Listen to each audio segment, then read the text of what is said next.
The West's overstated democracies, or what the powerful really think, which is all we hear.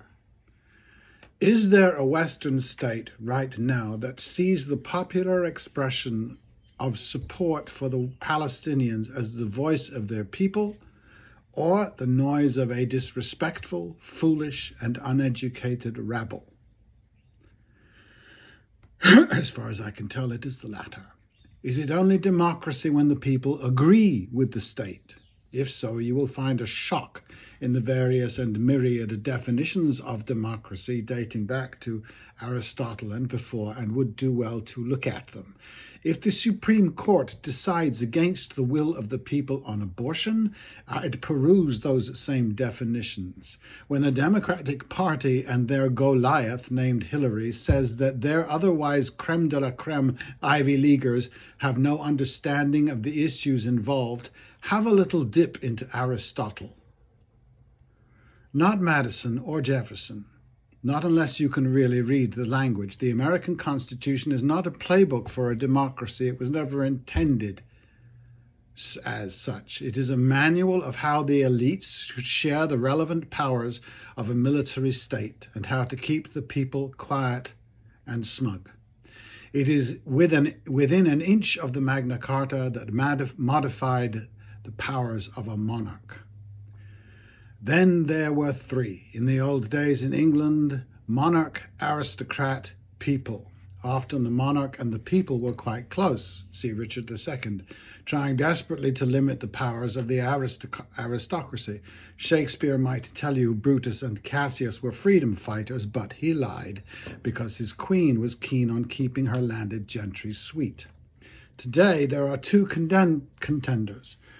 At least, the people and the powerful elite. As Hitchens would say, one is better than many, two is better than three, but observe the resolve of the dinosaur, the tenacity, the hanging on of the aristocracy, of the elite. In 2016, the evil Russians stole the election for Trump. In 2020, it was stolen back by black people in Georgia, America's most domestic, reliable scapegoat, the news media would have us believe. Neither was true. The Electoral College was the thief you love in the first. In the second, we got a rehabilitator-in-chief, a cosmetician to take our orders from, and he did what he knew to do, restore the messianic myth of our unique and flaccid nationalism, thinking it better than the more honest mercenary. How can one see Joe Biden condemn tiny bits of non-lethal violence on campus while supplying slaughters elsewhere and asking for my vote with a trite, "Come on, man, come on, child." China is coming, but without a church. It would be fun to realize Blinken for his comic value. China is undermining competition. He needs a dictionary too.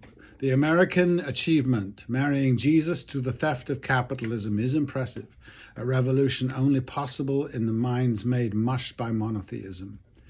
A wise man pointed out, Tom Holland, I think, that Eastern kings, or Khans, were absolutes, not like the anointed kings of the West. There was no collusion between church and king. He considered this a good thing.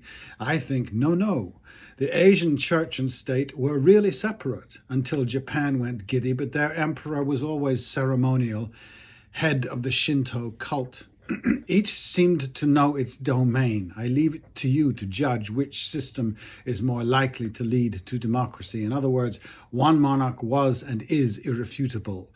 Bend your knee to he and ponder this. Would any current monotheism have birthed a democracy? No. And does it not remain still an ill fit? If you're into kings, I am not, but if you are, think of how many snotty, inbred psychopaths we'd have avoided by allowing the unanointed to run the race. See Shakespeare again, an alternating of the simpering and the barbaric narcissist, each one with God on their side. What if?